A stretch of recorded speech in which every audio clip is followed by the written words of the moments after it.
To CTN Live to talk about how to get the gig. All right.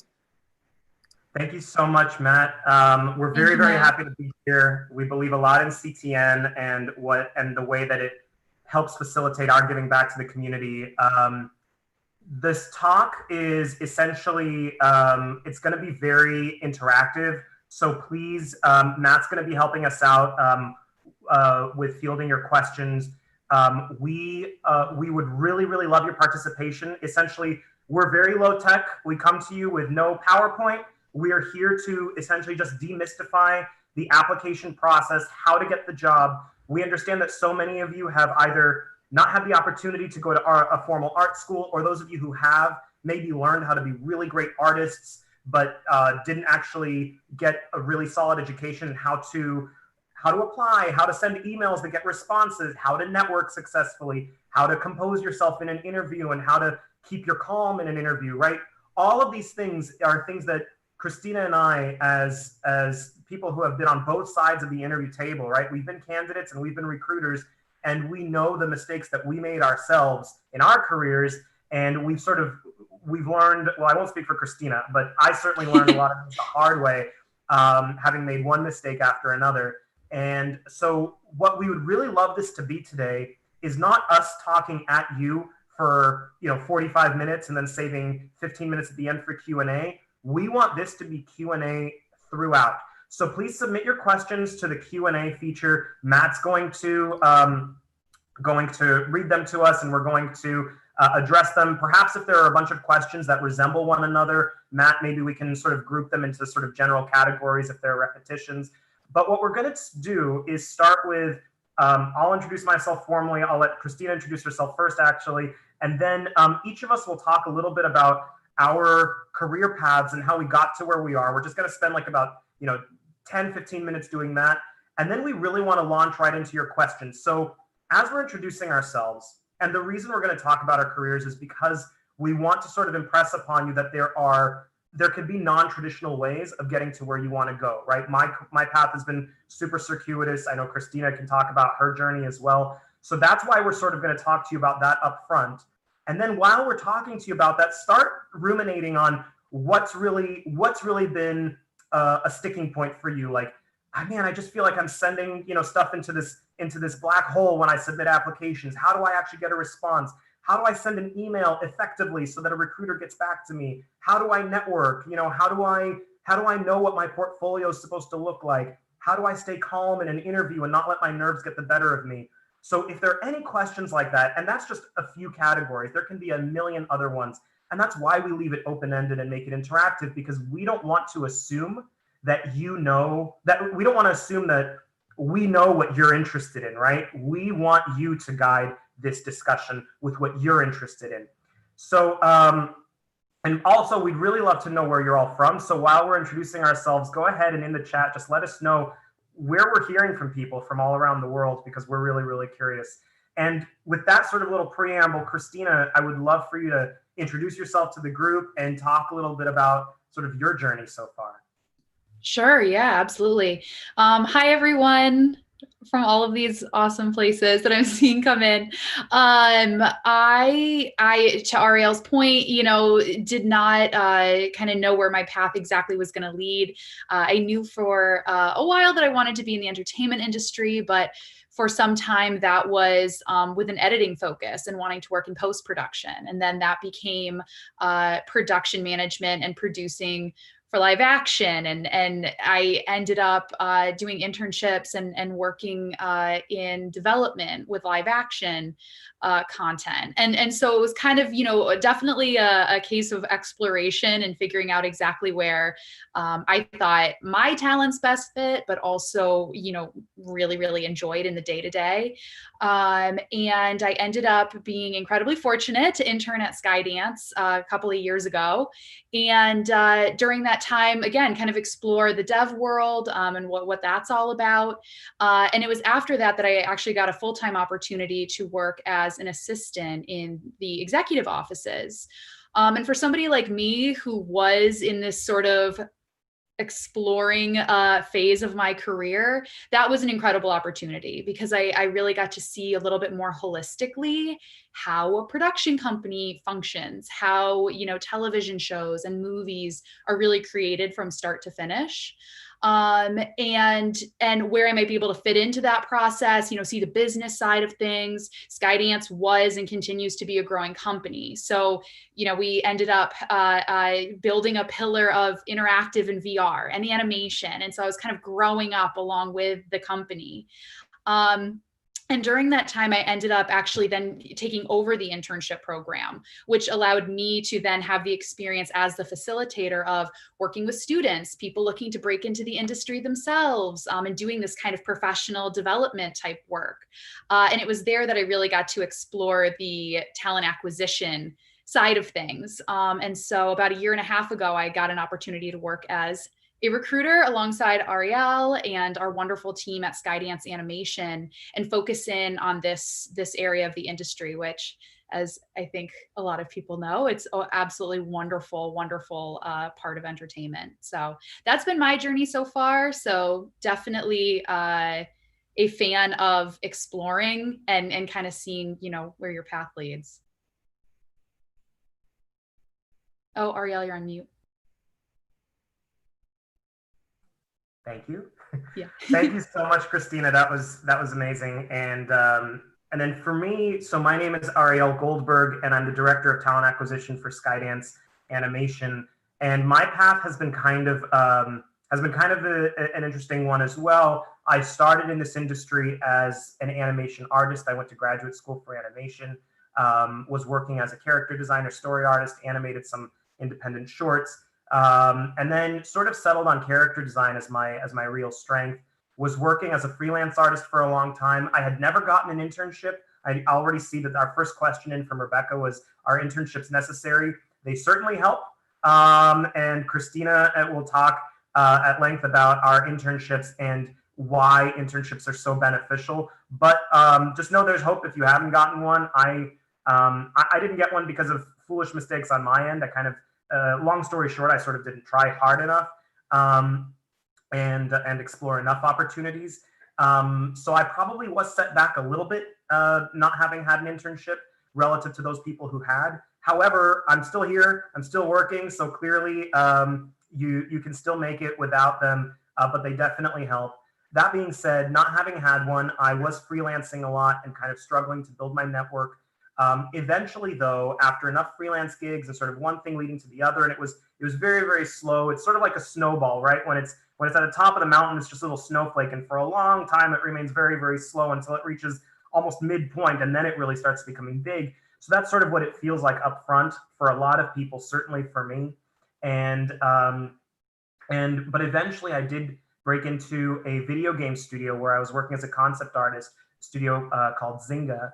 And I was working there on as a concept artist on Castleville and Farmville and a few games of that ilk. And that was where I met a recruiter named Allison Mann. And she really helped me out because she saw potential in me to really do some work on the business side. She, just from our interactions, she indicated that she thought I had a real knack for that side of things. And I thought that could be really interesting. And so when I lost my job at Zynga, which also happens in your careers, it's a scary thing when it happens. It really, really sucks, but layoffs do happen and we all get through them. So just, have courage and press on when that happens. If that happens, I hope it doesn't for any of you, but if it happens, don't lose hope. Because what came out of that was Allison reached out to me. She had left Zynga and moved over to Disney. She reached out to me and said, hey, I have this position at Disney, but it's not artistic. Remember what I said about you having that potential on the business side? How would you like to come and be my coordinator at Disney in recruitment? And I said, you know what, that could be a fun thing to try. It was a short-term contract. I figured, why not give it a shot? It gets me into Disney. Why not?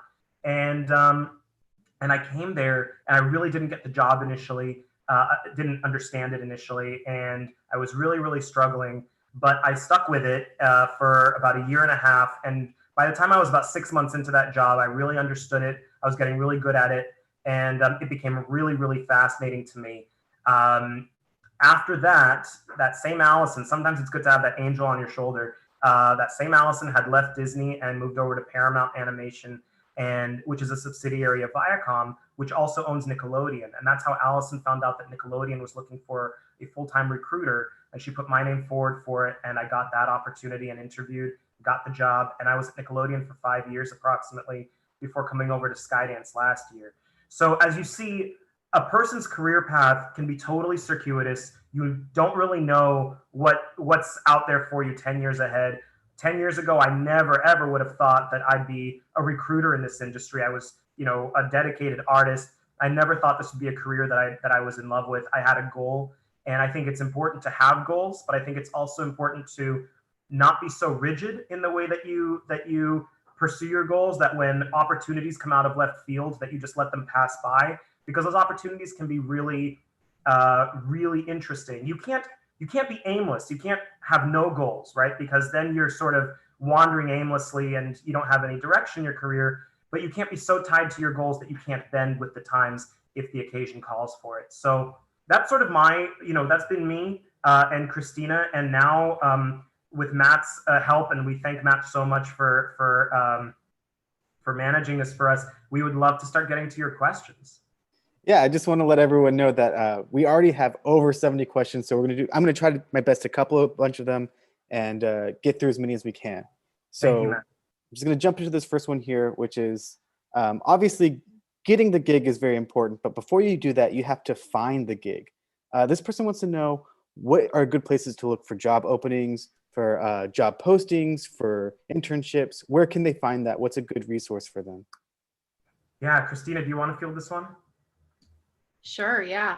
I think that for a lot of companies, and I can certainly speak to Skydance, we are growing, but, we are relatively small compared to some of the industry giants. And, I can't speak to kind of their process, but I know with ours, the jobs that we post on our job site are live when they become live for us. We work on obviously the job descriptions and work closely with the hiring teams, and then they go there first and foremost. So if there are certain companies that you're interested in, I think it does not hurt to, kind of constantly have that cycle where you're checking in, seeing if there's anything new posted. But that being said, LinkedIn is a great resource. And I know, again, our jobs certainly funnel through LinkedIn as well. So that's kind of a nice one spot that you can be tracking many companies and many different opportunities. And for us, that goes for internships and full-time openings that we have. So I think those two places, there are a lot of different job kind of tracking sites out there, but I know that they can vary. Some of those sites will have jobs up that have been up for months and actually aren't open anymore. So, never hurts to double check the actual source, the actual company directly, to see if that job is actually still live. But I would say, going direct to the source, but also LinkedIn is a great resource. Yeah, there's some great recommendations coming in through the chat as well. Danny just recommended Women in Animation, which is a great resource. ArtStation, sometimes jobs get posted to there. Also, the Animation Guild. We sometimes share our job postings with the Guild. You don't have to be a Guild member to take advantage of a lot of the resources on the Guild website. So that's definitely something to consider there. But to Christina's point, there is no guarantee that any third-party site is going to have the current information. They all do a great job and they all do the best that they can. But the best thing that you can do if you are finding jobs on third-party sites, as Christina said, is to always go back to the sort of the horse's mouth, so to speak, to the company's website and just confirm. And then you would apply through that site. Great question. What's next, Matt? All right, so this next group of questions is about, how do you build up your connections with recruiters? How can you reach out to them? What's the best way to reach out to them? And how can you stand out when you reach out to them? How do you make them reply? That's great. I think this might be sort of the crux of this conversation, because so much, and I'll sort of offer my views, and then Christina, I would absolutely love for you to jump in, and feel free to unmute yourself and just hop in if there's something that I'm, stuck on, and it's inspiring you. So first of all, we live in this super connected world. We're so lucky to be applying for jobs now, as opposed to even just 15, certainly 20, 30 years ago, when you really just had to send in a hard portfolio, a hard resume, and wait for someone to read it without any sort of email correspondence or a way to get in touch. Now, everything is sort of email based, social media based. A great social platform to start with is LinkedIn. I like to joke that I plug LinkedIn so much that I'm kind of waiting for them to send me a check now. They're such a fantastic resource, and I believe that living in a world that has LinkedIn and you're not on it, it's sort of like being the guy who comes to the networking event and just hangs around the punch bowl and eats the chips, right? That's great. We love the snacks at the networking events, but that's not what they're there for, right? You're there to network. So similarly on LinkedIn, but there is a way to use LinkedIn and a way not to use LinkedIn, right? So LinkedIn, much like Facebook, is a place where most professionals are going to keep in touch with the networks that they've already built. So similar to how on Facebook, you really are trying to stay in touch with people that you already know, right? As opposed to, say, Twitter, where you're connected with lots of people that you may or may not know. But Facebook is a little bit more curated, right? Typically, most people are really just connecting with their friends and acquaintances. And if someone, contacts you out of left field and says, hey, let's be friends, there may be instances where you say, sure, but most of the time, most people are probably going to go, no, I don't know you. You don't need to be following my pictures and my politics and all that stuff, right? So a lot of people use LinkedIn the same way. If you try to reach out to them, they'll say, well, we haven't actually worked together, so we're not really a network. So the way to sort of circumvent that is to really target your outreach to recruiters. Recruiters are using LinkedIn in a totally different way than most other professionals.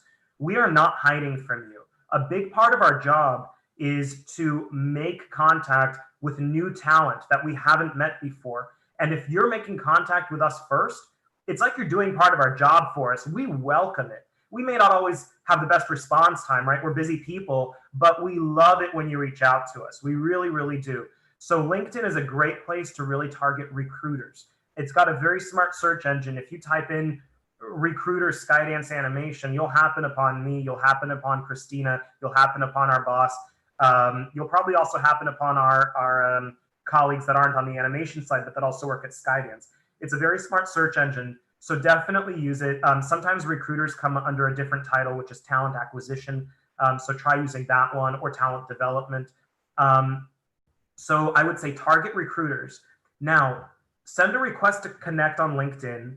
And once we've accepted your request to connect, you should then have access to our emails. Those recruiters who do list their emails on their LinkedIn, once we accept your request to connect, under our contact information, which is going to be kind of hidden from you until we connect, once we connect, you have access to that. I would recommend, you by all means send a LinkedIn message, but you might do even better if you send us an email, because we have really, really busy inboxes. And so it's hard for us to manage our inboxes, let alone an entirely different messaging box on LinkedIn. So we do get to LinkedIn, but we're more likely to be checking our emails on a daily, regular basis. So if you can get our email addresses, whether it's through LinkedIn, whether it's through some other avenue, please do email us. Now, the way to send a successful email is to keep it really, really short. Christina and I, this isn't because we're such awesome celebrities that sometimes I bet we wish we were, but when you are in our position, when you are representing the side of the company that's doing the most outreach, right, and that's sort of in command of job applications, it makes sense that we also field some of the highest volumes of emails in our organization. So Christina and I might get anywhere between 20 and 40 emails per hour. And that's obviously a big number. It's a lot for us to field. And so those emails that come through and are very, very long, where the scrolling bar, you're just kind of scrolling forever to get to the bottom of it. I always feel really badly because I know from personal experience, I used to send really, really long emails. You can probably tell as I'm talking, but I'm a very long-winded person. So, so I used to send these emails that were like novels because I was like, oh my gosh, I finally got this recruiter's email. I better impress them. Let me write this, huge epic poem about why I deserve this job and why I'm so qualified. And now being on the receiving end of it for the last 8-9 years and understanding just how little bandwidth recruiters have, it occurs to me how sad a situation it is when someone's put all this thought into that email like I used to do, and I just don't have the time to read it, and neither does Christina. So the better way to go is send a really, really short email, something that we can ingest in like a minute or less, with a very specific, clear question. Just one question. Don't ask all your questions at once, because if you ask a short question that we can get back to quickly, then we start this volley of emails bouncing back and forth. And through that volley of emails going back and forth, we'll eventually be able to answer all your questions, right? We just won't have the time to do it if you ask them all at once in a very long-winded email. So I'll pause there because I would love for Christina to jump in with her thoughts. Yeah, no, I think this is all great. I would also say that you can really think about it in kind of two ways. One is when you are actively pursuing a job and you know that, Skydance has this position open, you think you'd be great for it, you submit your application, and then reaching out to recruiters to say, hey, I've submitted my application. I just wanted to express my interest here as well, and kind of flagging it in that way, because now we're seeing that email. It's like, oh, okay, yeah, I'll make sure I flag their resume. I'll go check out their application. But, then there's the other sense, which is kind of maybe a little more, it's still active, but it's more networking rather than a targeted particular job. And maybe that's, I love the company, but there's nothing that quite suits my skill set at the moment, but I wanted to reach out and ask this question, or I wanted to see if I could grab 15 minutes of your time for a quick general phone call.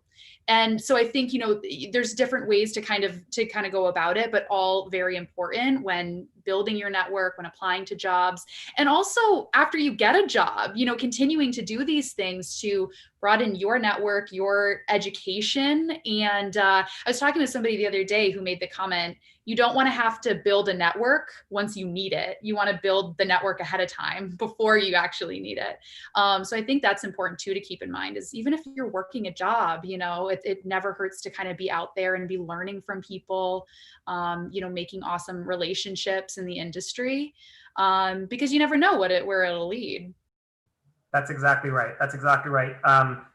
Understand that once a job is posted, if someone's emailing me who has already been, or Christina for that matter, who has already been in touch with us consistently, in a respectful, regular kind of way for several months or especially years, there's some artists that I connected with back when I was, just starting out at Nickelodeon, and we've maintained a rapport, a relationship over the course of all these years. Now I'm at Skydance, I'm still in touch with them.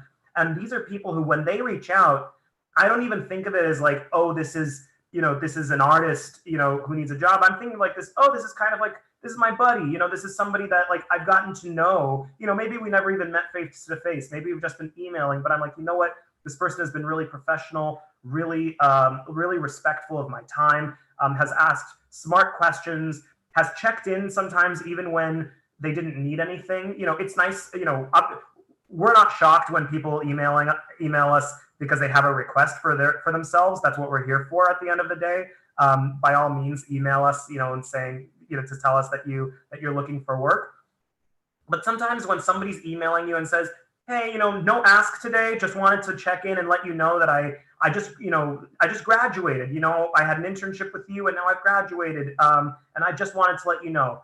And I'm like, that's great, those professional updates. Or, hey, I just got this job over at Netflix and I'm going to be there, or Disney, and I'm going to be there for say another year and a half, but maybe in like, 14, 15 months, I can reach out to you sort of ahead of that job ending and see what you have going on at Skydance. We love to get just like check-ins like that. Obviously, if you're just checking in and saying, hey, what's up? That's not a great use of anyone's time. But those professional updates, those are really, really great. And then by the time you make your request, by the time you have a position that you're interested in at Skydance, it's not like you kind of fell off the grid and all of a sudden you just appear because you need something. Now you're someone that I'm kind of invested in, right? And that goes a long way. That really is, networking is really just another word for building relationships. And relationships, if they're anything at all, they're an investment of time, right? So it's not, you haven't really networked fully if you just sent one email once and then just left it be. It really is that investment of time. Now there's the other side of the coin, right? You don't want to be over communicative and come off as, like a pest. As an artist myself who used to email recruiters, I was always really worried about, am I getting on their nerves, right? Am I kind of reaching out too often, right? So I would say the rule of thumb is, first of all, there's no hard rule, right? If we're in the middle of a conversation, we're bouncing emails back and forth, and it seems like we're in the middle of discussing something, then let's keep it going. You do have to apply some degree of emotional intelligence, right? And understand, I'm never going to be some recruiters, I can't speak for every recruiter. I think I can speak for Christina here. We're never going to be so sort of crass as to like full on tell you like, hey, stop it, we're no longer interested, but we might politely indicate that like, there's like, we've sort of discussed everything that there is to discuss now, let's put a pin in it for the time being. That's not a bad thing. Don't think of that as some kind of dismissal. That's not a negative thing. It just means that, we have big jobs and there are other things that we need to get to. And so it's totally okay. You have to get comfortable with the idea that you can let the conversation lie. You don't have to be checking in with us every minute of every day. Typically, if we post a job, it doesn't mean that you have to be on our site every day in case you miss it. Christina, correct me if I'm wrong, I've never posted a job that's gotten filled in under a week. I mean, if that's happened, it was maybe a very, very odd occurrence. So even if you're just checking our site once a week, once every 2 weeks, you probably haven't missed anything. And then, would you agree, Christina? Yeah, I would agree. I think that's definitely reasonable.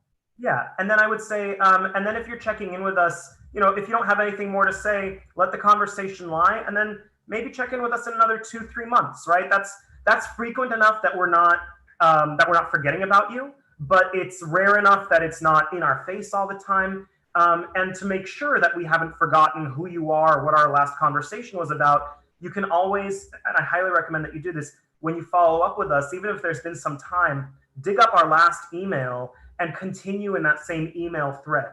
Or if you're starting a new email thread because you want to change the subject line or something, then just copy paste the old email thread into the new email so that if John Smith reaches out to me and I'm like, oh my God, I've interacted with a million John Smiths because it's such a common name. Which one was this again? And then I'll read through that thread and I'll be like, oh yeah. It's that biz dev artist that was interested in that position back then. Got it.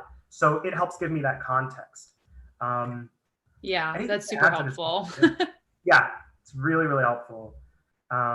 Maybe we'll go to the next question, Matt. Yeah, so the next group of questions is about resumes and cover letters. How should they be formatted? What should be on them, specifically if you're transitioning careers? And how important are cover letters? I'll let Christina start with this one because she's our resident pro. I might dive in a little bit with the nuance of like if you're switching careers, but Christina, I think this is really your forte. Well, lots of really good questions in here. I guess my inclination is to maybe start with the latter, the cover letter question, because I know that it's a divided opinion based on how important they are. For me personally, I end up doing a lot of hiring in production, entry-level roles, internship positions, and things of that nature. Even, folks transitioning in at some point in their career, trying to make a transition into animation. I am personally a fan of the cover letter. I don't think it will ever hurt. I mean, unless it's, a kind of challenging cover letter. I think it's not going to hurt, right? It's supplemental information.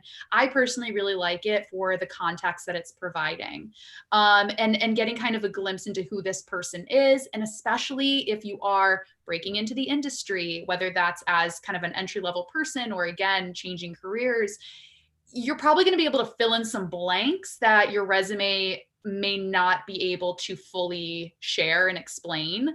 Now, I know, Ariel does a lot of artist-based hiring. So again, I know that this can be kind of a controversial topic about cover letters, and kind of their importance, or maybe it's not the first thing you're necessarily looking at.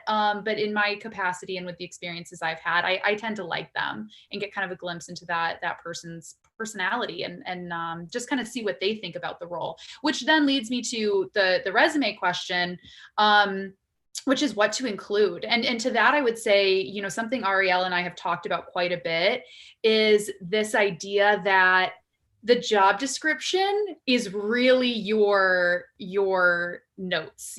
This is your glimpse into exactly what they're looking for. We spend the time to curate the job description, talk with the hiring team. Is this what you're looking for? Is this what you're looking for? What are the requirements? What are the things that would be preferred but not necessary? These are your cliff notes into what we're seeking.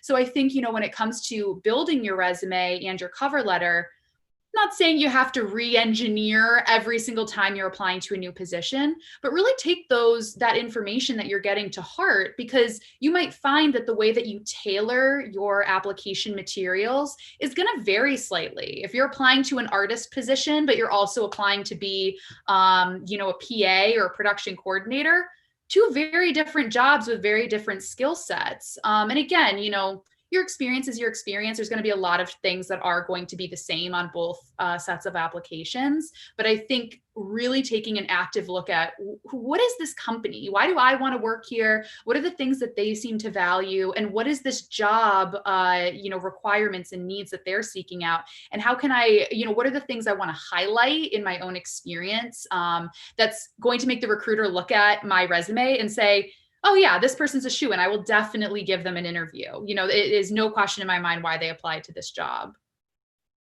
Yeah, I completely agree. I think that, look, most recruiters that I've met, all of us recruiters in animation, we tend to know one another. We kind of move in a tight circle. We're sort of competing for candidates, but we're also very friendly with one another. We're also, when we have layoffs at our studios, we send out what we call reverse recruiting emails to one another saying, hey, we have these great artists, maybe you guys can use them. So it's actually a very, very tight network, recruitment network in animation, and by a marginal extension to games as well.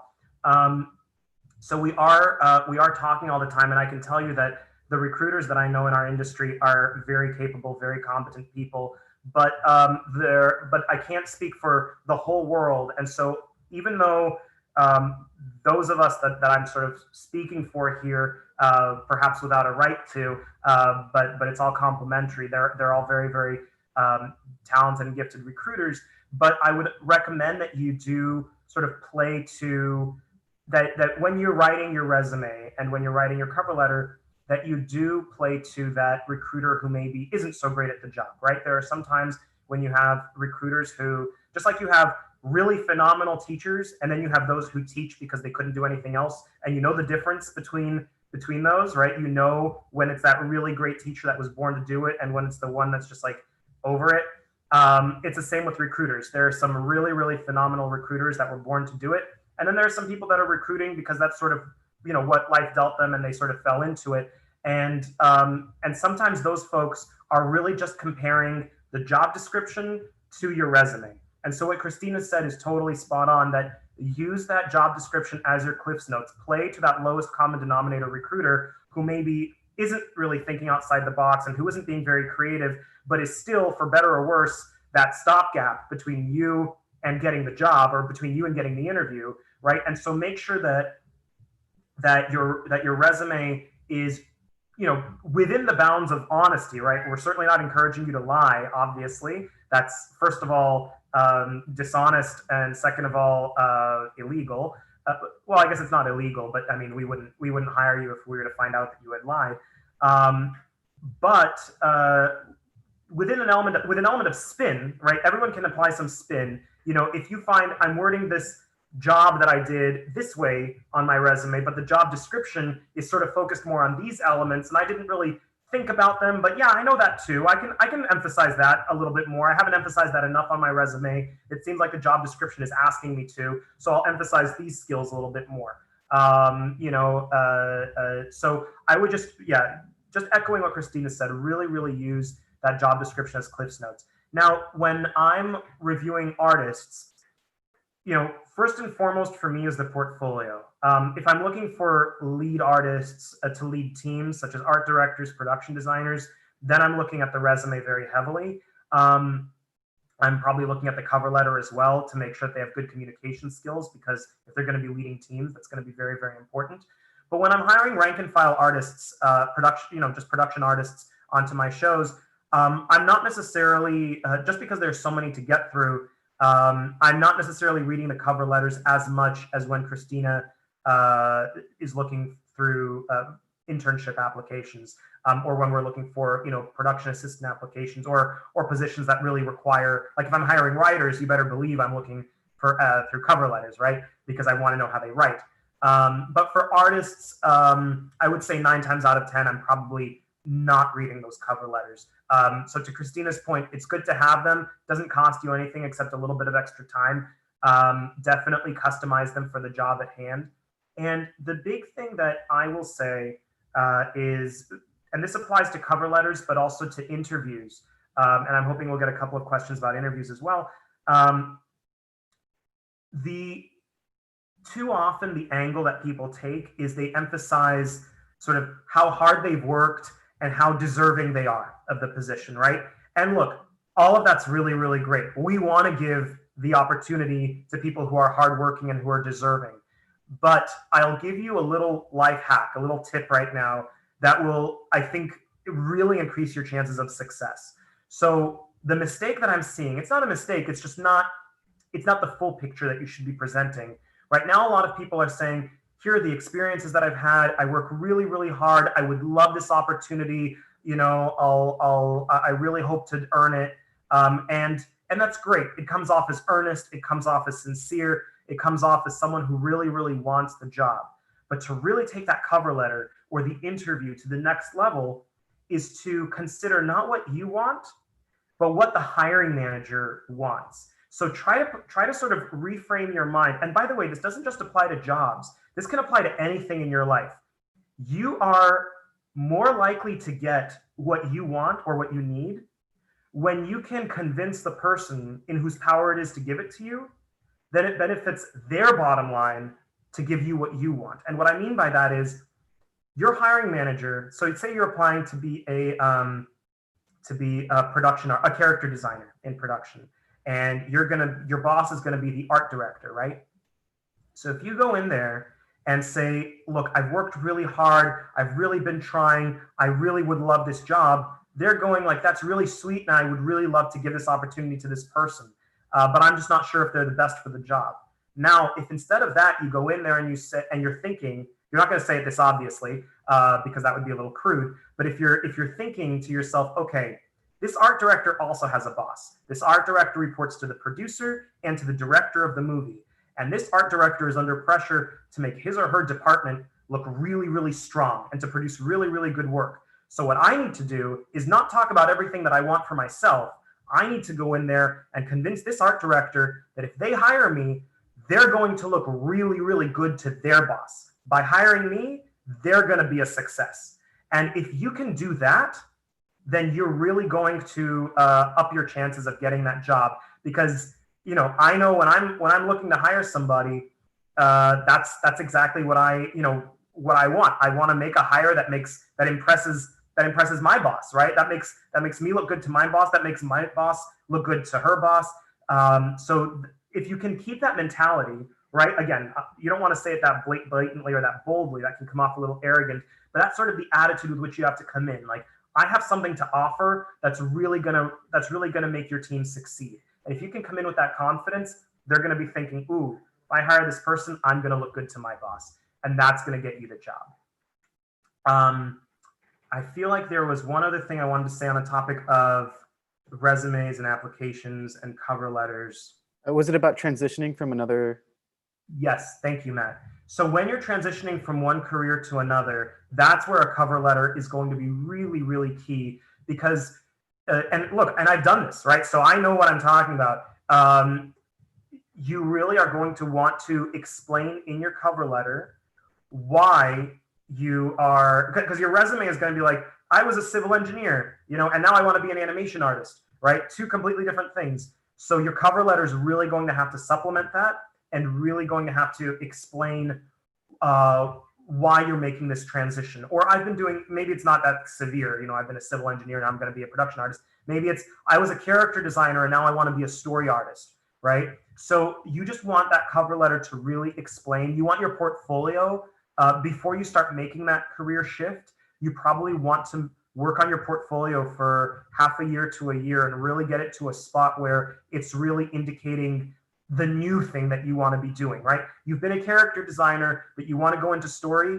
Before you start applying for story jobs, build that story portfolio. Make sure that it's super impressive. And by the way to really figure out, okay, well, what is a story portfolio that's really impressive? Another life hack for you guys. We all know imdb.com, and those of you who don't, it's internetmoviedatabase.com. You can find all the credits for all the movies ever made. And you can go there and you just look up the projects that came out recently that you really wish you had worked on. You're like, oh man, I would have loved to have worked on Klaus, or I would have really loved to have worked on Frozen 2, right? As a story artist. So then you go through the credits of Klaus and Frozen 2, and you look at who are the story artists that are credited on IMDb. Then you Google their portfolios, and then you really have a really honest heart-to-heart with yourself and have a really objective eye to your own work and say, okay, this is where I'm falling short, this is where I'm succeeding, and this is where I should really be what I should really be reaching for. Get to that place and then make your career shift, right? Get to that place in your work so that nobody has any question that you are any kind of controversial hire. Everybody's looking at your work and saying, well, look, they did character design before, they were editors before, they were PAs before, but now they really want to get into story. Not a traditional path, but look at their work. They're really, really strong. So I would say have a cover letter to explain why you're making the shift and have a portfolio that really backs up your credibility and your qualifications. And I think that brings up a good point, which is not just research, but truly full immersion of yourself into the field or into the industry. I've chatted with some folks who are looking just to break into animation. Maybe they've spent some time in live action or, wherever they may be currently and looking to break into animation. And, I think it's so important that they show in some way or another, whether that's resume, cover letter, that they're doing their homework and that they are kind of fully involved in this animation industry and business. I mean, anybody listening to this session right now, going to conferences, especially while they're all happening virtually. You don't need to physically get yourself anywhere, coming on to conferences to do portfolio reviews if you're an artist, or even just, one-on-one sessions with folks and listening to panels and participating in organizations like Women in Animation. I think really showcasing this isn't just, oh, that could be fun. Let me submit my resume to be a production coordinator on an animated movie. It's really showing I understand what this career is. This is an active choice I'm making, and I'd like to, do this professionally. I think is so important too. And by the way, when you're following up with us, like Christina and I, we're not hypocrites here, right? We're sort of saying like, reach out to recruiters and then we're going to disappear on you. No, we may not get back right away because, like I said, we're very busy, and I'm not saying that to be a martyr or anything. That's just a fact of life, and it's good for you to know that. But and by the way, if you reach out to us and we haven't responded the first time, second time, third time, we're like super busy. So keep trying. It's not annoying. Just so long as you don't have a chip on your shoulder when you're reaching out. It's not like you're not sending emails like, hey, you jerks, you didn't get back to me, right? Which I don't think anybody on this thread would do. But I definitely welcome you to find us on LinkedIn, send us invitations to connect. And when you do, to Christina's point, Women in Animation, CTN, all these conferences, these are such great networking opportunities. Put that in the subject line of your email. Send us an email and say, hey, I heard your talk at CTN, And immediately, we're like, oh, wow, someone actually listened, and we'll prioritize that email when when we're able to. Just sort of a word to the wise, like my emails get crazy. So what I do is when I have time on a Sunday, I'll typically reserve like half a day on Sunday just to like go through the emails that I wasn't able to get through during the week. So sometimes you'll email me on a Monday and you may not hear back until that next Sunday. So just don't get discouraged. I know a lot of recruiters are struggling with their inboxes, and that's sort of, we all have our different tricks for how and when we actually get back to people. But if you don't hear back from us, just send a polite reminder in that same email thread. You do want to be mindful of tone. That is something that's important as we're talking about resumes, cover letters, and emails. We all know this because we all live in a world of texting, right? And emailing.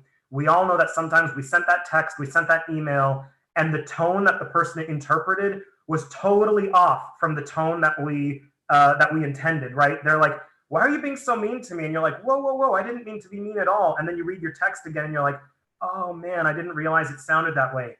A lot of emails suffer from the same thing. Sometimes you don't hear back from a recruiter and you send an email and you're writing, hey, I never heard back from you. I just wanted to, knock this back to the top of your inbox, right? In your mind, that sounds totally professional, totally nice. But I'm receiving it. Maybe I woke up on the wrong side of the bed that day. I click it open and I'm hearing, hey, I never heard back from you, right? I'm putting this tone into it that you never intended. You just wrote, hey, I never heard back from you. And I'm hearing, hey, I never heard back from you. So a better way to write it might be, hey, I know you must be super busy. I just wanted to knock this back to the top of your inbox in case you missed it. I appreciate your getting back to me whenever you get a chance. You can be sort of, it may seem a little artificial to be like overly polite, but it's probably the safer card to play.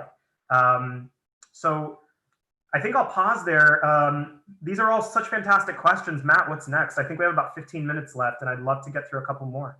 We do, and you kind of anticipated the next group of questions, which is the first one dealing with like imposter syndrome. When do you know you're ready to apply? And then a lot of people want to know, what are your tips for the interview process? Yeah. Christina, you got any thoughts on the imposter syndrome question? How do you know you're ready to apply? That's such a great question. I feel like it is so nuanced because on the one hand, I think everybody has gotten this advice before, which is, oh yeah, just try for that job that's like asking for a bit more experience than you actually, possess so far, or, shoot for the stars, throw your application in, versus, oh, I'm not ready, I'm not qualified. And I don't know. I mean, Ariel, maybe you'll have a more sort of pointed response to this, but I think there is kind of a balance to be found, and part of that I will go back to reading the job description. For example, there are going to be some positions like head of story, which is a leadership role for people who have been storyboard artists for years and years and years and years. And there, might be people who apply who don't even know what that means, right? And so I think doing your research, understanding what the job is looking for, understanding the industry and how it functions is truly half the battle, just so you can even target the jobs to which you are applying. And then from there, I don't think there's any harm in applying for a position, even if they ask for 5 years experience, maybe you've had 3 years experience. I'm not opposed to that at all, because I think that, there is so many other elements to take into account with somebody's experience and where they're at professionally, or, like artistically in some cases. So I don't know. It's not a very straightforward answer. I think it really changes case to case. I will say do you think differently? No, I agree completely. I think, when we need someone in a leadership role, like an art director, production designer, head of story, lead editor, right? We really do try to specify to the best of our abilities how many years of experience we need. Yeah. If you're 1 or 2 years off, if the experience was 1 year of experience and you're 1 year off, then you're probably not in a good spot. But if it was like, we need 5 years experience and you only have 4, yeah, go ahead, apply. But if you're just starting out, it's, you're probably too entry level for that position. I will say this though, even though we have multiple recruiters handling multiple roles at the studio, we are all generally aware of what other recruiters are working on. Let me, well, I'll get to my point and then I'll take a step back. So don't feel like you have to apply for every position. If you've applied to 1 or 2 positions for which you feel qualified, know that we will see your submission, and we'll see your submission. And if we're thinking like, oh, you know what, maybe this wasn't the right position for this artist, but I know Christina's working on that role. Let me send it over to her and see if she's noticed this artist. And then Christina will be like, oh yeah, I actually saw this artist in one of your positions, but I was going to ask you if maybe I could consider him for my position because he actually seems better for mine. We do that all the time. And let me explain to you how this works. This is where I'm going to take a step back. We told you that, you know, we said it in our blurb on the CTN website, and I want to say it now. We really are here to demystify this process. So let me explain to you what's going on the back end. On the front end, you come on our site, you see the job posting, there's a link to apply, you upload your materials, your link to your portfolio, right? And then you click submit, and you're like, you don't know what happened. It's a black hole that it's gone into. So let me tell you about what's inside the black hole, okay? So recruiters work with what we call an ATS, an applicant tracking system. Sometimes the S stands for software, applicant tracking system, applicant tracking software. This means that on the back end, we see all the candidates that have applied. And I don't just have access to the positions that I am the recruiter for. I can see positions all across Skydance, not even in animation. I can see them for our interactive division. I can see them for our live action division. I can see them for our new media division, right? It was the same at Nickelodeon. When I was at Nickelodeon, I could see positions for all of Viacom and CBS. And when I was at Disney, I could see positions for ESPN and feature animation and video games and publishing. I saw them all. So the applicant tracking system on the back end, we have a way to communicate with every recruiter in our organization. And so if you email us, if you apply for a job, yes, you're going into a long bucket, a long list with a lot of names that we have to get through. Here's kind of how it works. I have a hiring manager. Let's say I have a producer who needs to hire a production assistant, right? So I posted the job, say 300 people applied. It's a big number. Don't let those numbers scare you. This is entertainment. It's a popular industry. Lots of people apply all the time. But I have found, and I think Christina will concur, that statistically speaking, whether it's an artist position, an editor position, a producer position, across the board, somehow or other, there's a consistent figure of 10%. 10% of applicants are actually qualified for the job. They can be strong consideration, right? So I have 300 to get through, but I know that about 30 will be like really solid applicants.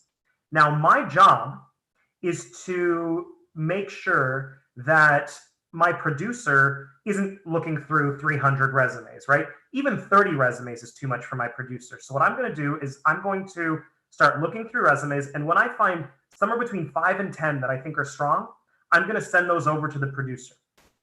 And the producer's going to look through them and say, you know what? These 10 were okay. Let's see what else we've got. Then I'm going to send the producer another 5 resumes. And the producer's going to look and say, oh, you know what? Out of those 5 that you sent me in the second batch, these 3 are really great. Let's interview these 3. So we'll interview those 3 people, and they'll say, you know what? We really liked this gal. Let's hire her. And so we hire her. I have statistically about 30 resumes in that bucket that I know are really strong, but my producer has only seen 15 and has only interviewed 3, and 1 got hired.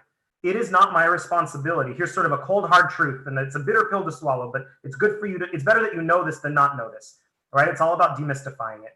So it's not my responsibility, even though I know there are 15 other really strong candidates. My job is done with this position. I have a lot of other positions to work on. It's not my responsibility to the people who applied to go through and make sure that my producer sees all 30 qualified resumes. As long as my producer's happy and has hired a person that he or she is happy with, my job is done. And there are 15 people that really kind of deserve to be seen, but didn't. So how do you guarantee that you're in those first 5 or first 10 that I send so you are guaranteed to be seen? The best thing you can do is when you submit an application, follow up with an email. We're not that hard to find. Find a recruiter on LinkedIn, Skydance recruiter, LinkedIn, find somebody.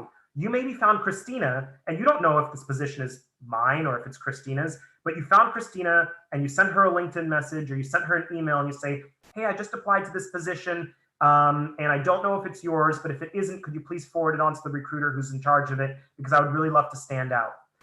I have never had a moment where someone emailed me and I didn't forward it on to Christina if it was one of her positions or vice versa. We would do that when I worked at Viacom.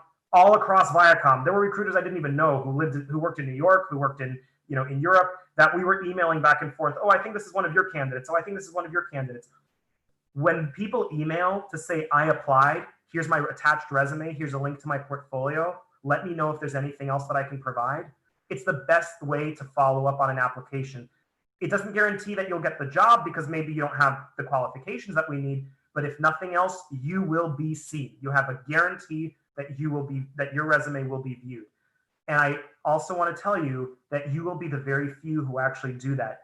If 300 people apply to a position that I've posted, maybe 2, maybe 5 at the outmost will actually send an email to say, hey, I've applied. And those are the ones that are guaranteed to be seen. So, and now I want to get to, in the few minutes that we have left, because it's super important, to interviews.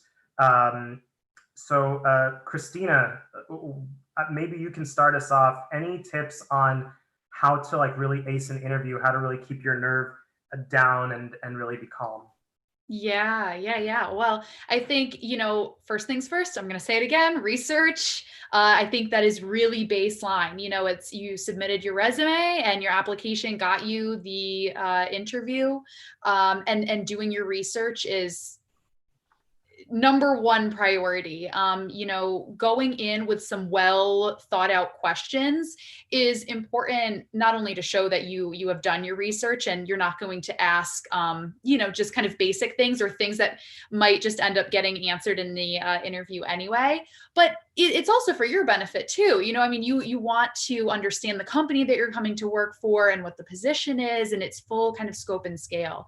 One thing that Ariel and I have talked about a lot in the past is this idea of kind of tricking your brain and thinking I'm going to make sure that during this interview, I will come up with 1, 2, 3 additional questions that I didn't have walking in, but that I'm going to think of during this conversation. And that active listening during our conversation is going to force you to, kind of put the nerves aside, and you really have to be kind of focused in and paying attention. And we find that for a lot of people that can kind of help trick their brain a little bit into not just thinking about their nerves and getting too nervous about it or overthinking. So I think that's really important. I really think, when people come in and they want to know about studio culture, they want to know about, what their experience would really be like at Skydance. Those kinds of questions always stick out to me a lot, because again, it means that this person is really actively excited about the prospect of working for the company and wants to know that they're going to be in a good situation and be at a company that cares about them. And I mean, I'm a recruiter for Skydance, but I've also worked at the company for about 5.5 years. And so I'm enthusiastic that my job every day means I get to talk about the company and what goes on behind the scenes and everything we have going on. So those questions I think are always really informational, helpful. Yeah, I completely concur with all of that. It's just know that we understand. To get to where we are, and our producers and our art directors, to get to where they got to, we all went through interviews ourselves. We are not surprised if you are nervous. And too often what makes people nervous is the fear of how nervous they appear to be. So if you get rid of that fear, if you say, you know what, I'm giving myself permission to be a little bit nervous. If I go in there and I come off nervous, it's not going to shock or appall anybody because they get where I'm coming from. Interviews are the least natural way for two human beings to interact with one another, and we totally get it. Sometimes we put a little bit of pressure on you on purpose because we only have 30 minutes or an hour to determine whether or not you have the competencies and the qualifications to get to do the job that we need to do. And if we make the interview just totally comfortable, then sometimes we get a lot of people that are really good at interviewing, but they're not really good on the job. And so sometimes the best way to find out how someone really is to kind of apply a little bit of pressure. So you want to be able to distinguish between the people that are just putting that pressure on you because they have a limited amount of time to determine what you're good at and what you're not, and what you know and what you don't. There's a difference between people who are being a little bit aggressive that way versus somebody that's like being a real jerk. You don't want to work for a jerk.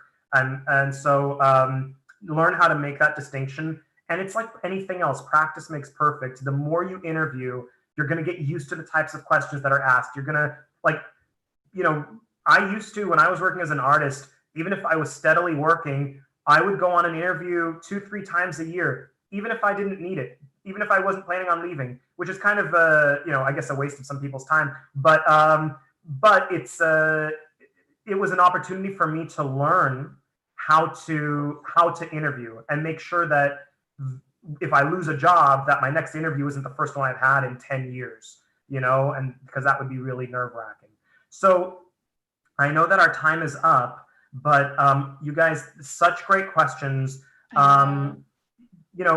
Usually you can look, companies, here's another little inside hack. I'm not going to give away everything because I don't want to make enemies with my colleagues, but typically our emails follow certain email conventions. It's usually not so hard to figure out how to reach out to us. So be bold, reach out. We take cold emails. They don't shock us. You don't even have to explain to us how you got my email. Too many emails start with, I'm so sorry. I hope it's okay that I emailed you. I got your email through so-and-so. I don't need any of that. Just start with what you want to ask me. I don't need any explanation.